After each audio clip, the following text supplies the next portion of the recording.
Abuse by proxy, or using other people in order to abuse somebody else. I talk about this subject a lot because it is something that is close to my heart, something that is very personal for me, as I have been abused by proxy. I've been stalked, physically stalked by proxy, and many of the things that I have experienced in my journey through multiple instances of narcissistic abuse are these common tactics of narcissists to utilize people in our communities, and well, pretty much anybody who is around them and anybody who is around you, your own family members. I know firsthand the horror of not only having to deal with the heartbreak of betrayal and terror of a narcissist and the things that these people are capable of doing, but having to face other people I've never met, hounding me, trying to bring me down. It is devastating, it is terrifying, and life feels precarious when you do not know who will attack you next. For a very long time, I wanted to crawl up under a rock forever. Yet, when I finally found the answer that I needed in order to free myself from this, to the point where I was able to walk down the street and conduct my life and be myself with my head held high, I just want you to come to this understanding that I have come to myself. This is an expression that is used in this community. It's called flying monkeys, an expression that most people in narcissistic abuse communities know about. And this expression comes from the movie The Wizard of Oz, and we all know the story of the revolting little characters unleashed by the Wicked Witch of the West in order to carry out her orders. And it's as if narcissists aren't already malicious and gross and nasty. We find out that they have an absolutely uncanny, incredible ability to turn people against us in order to do their bidding. And this can include people that we know, people that we don't know, and it's horrible beyond measure when the narcissist is able to rope in people whom we believed once upon a time that we could trust, including family members. And in this video, I'm going to explain to you how to eradicate flying monkeys from your life, just as I have done myself, easily and powerfully. The trauma that is caused by the narcissist enlisting flying monkeys against us can be one that is very extreme. We can feel devastated, we can feel paranoid, agoraphobic, not knowing what has been said, not knowing what is going to happen next, who is going to try to bring us down. It may be shocking to see how toxic and vehement people who have been turned against us can behave towards us. And from a human level, it is totally understandable if you have an intense focus on these people and how horrible they are. But it's also wrong, just because it's getting to you more and more and more. The more you think about them, the more they're getting to you. And there is an evolution necessity in this, and that is the graduation to your true self, to getting above this. No longer trying to combat other people. Longer trying to prove yourself. No longer trying to stop them, no longer trying to fight them or make them think differently of you. The people who have taken the side of the narcissist are no different from the narcissist, meaning that when you come into your power and into yourself, you release that trauma of what has happened to you, what is happening to you, that outer condition which the narcissist and their minions exploit but can no longer exist within. And you will yin and they will yang. You'll be on a different vibrational frequency. So let me share with you my story about the people who the narcissist set up against me. I am going to share in relation to an ex, we'll say best friend.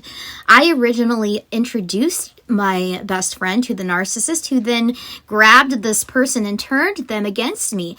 I was absolutely mortified, and this destroyed the relationship that I had with this person that spanned decades. Before I had ever met the narcissist. And of course, there were all kinds of other people that the narcissist camp dedicated to bringing me down and my reputation. And many of them were brand new people or the narcissist flavor of the month. And naturally, they're bedazzled by his charisma, his charm, and his lies. And his partner's charm and lies. And the thing that most people were told about me were horrible, that I was adulterous, that I abandoned my children, that I did things behind his back, that I abused him and my children, that I destroyed my marriage, and this poor man had hung in there through thick and thin trying to save it. And there were people who had been so angry with me and my terrible quote-unquote behavior that I was being attacked physically in social media and smeared to all and sundry for many, many years, if not decades now. I was mortified. I was devastated. I was incensed, and I felt intensely unfairly victimized. I tried to lash back with the truth about him and what I had believed had torn our marriage apart, namely his insane and violent, jealous paranoia, as well as his wife's, and of course the other general narcissistic craziness. And the more that I tried to fight back, the worse things got, the worse the attacks would get. I was totally outnumbered, and he had turned numerous colleagues, neighbors, friends, family members, in the matter and more bent out of shape I got, the more guilty I seemed. The more I tried to prove myself to these people, the more guilty I seemed. And this is all by design, because of course he stayed narcissistically cool, calm, and collected within all of it. I detested these people who were out to discredit me, and I was so dirty on them. I was hurt and devastated and feeling lined up, cornered, attacked, and annihilated. Little did I know is that this was the fully activated, terrorized trauma inside me that was like a magnet holding all of this in place. And I couldn't begin to understand transformation at that time. And when I finally woke up out of this trance and realized the truth about myself and about the world, I started shifting out of the traumas of injustice and the terrors and the stalking that had been done to me. And I also started working on the trauma, generating the pain in relation to the people he had enlisted into smearing me and attacking me. Those who especially were my family members. And when I did, it as always happens when we release trauma, greater knowing, wisdom, and profound humility replaced my previous resentment. I realized the capacity that narcissists have, the ability they have to just lie, to straight-face lie and relay the most terrible things to people. The average person would never believe that a grown adult could make stories up like this, so they believe that it must be true. Narcissists also have the ability to act so graciously in their lies, and they make out that they really care about the person that they are denigrating, and they want to support them and do the right thing by them, even though what that person did to them was so horrible. So narcissists are experts in securing support, getting other people to believe that they are so nice, so kind, and so giving, and that they totally never deserve to be treated that way. And people are inspired to support them, to back them, and defend their causes for them. Generally, these people weren't necessarily bad people.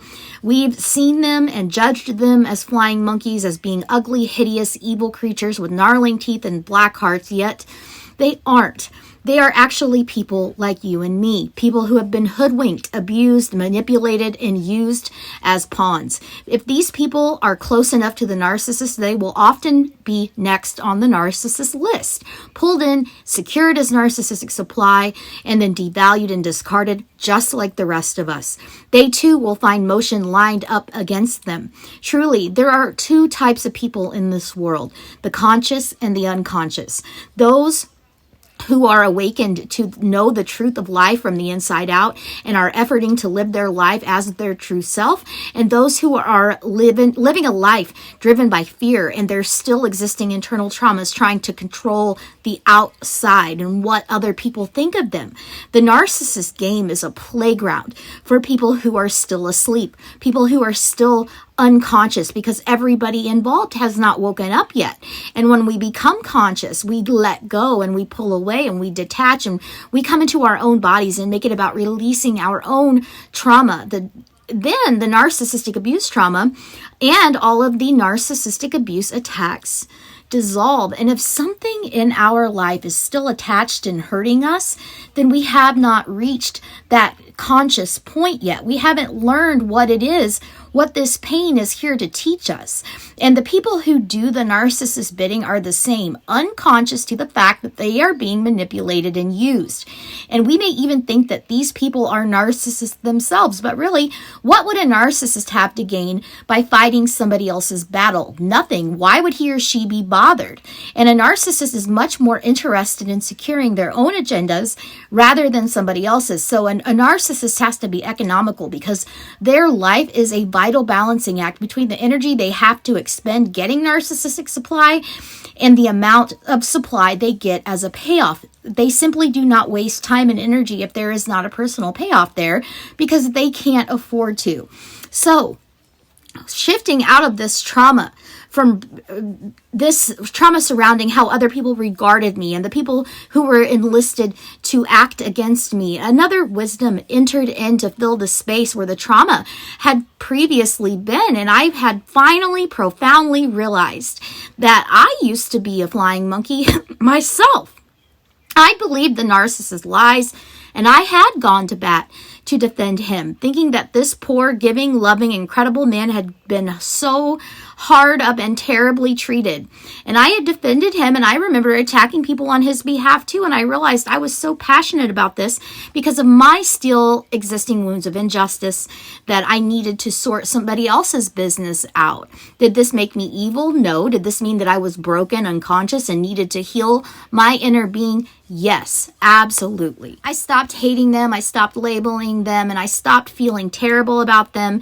Instead, I released that trauma and I brought in seeing them as awakening to the truth of who they really are, namely their inner beings, bringing them back home to their freedom and their authenticity. That is the best that I could wish for them. And not long after this profound shift within me, the attacks stopped. And today, some of these previous flying monkeys are now my most loyal and loving supporters. So I urge you, drop the expression flying monkey because it's not serving you or anybody else, and come in, heal inside of your narcissistic abuse journey instead. And I hope that I have helped you see the truth of what is going on inside your relationships. And I would love for you to comment below and have an open and honest conversation about your experiences. And until the next video, I'm Sarah Ann Brown, and this is Narcissistic Abuse 101.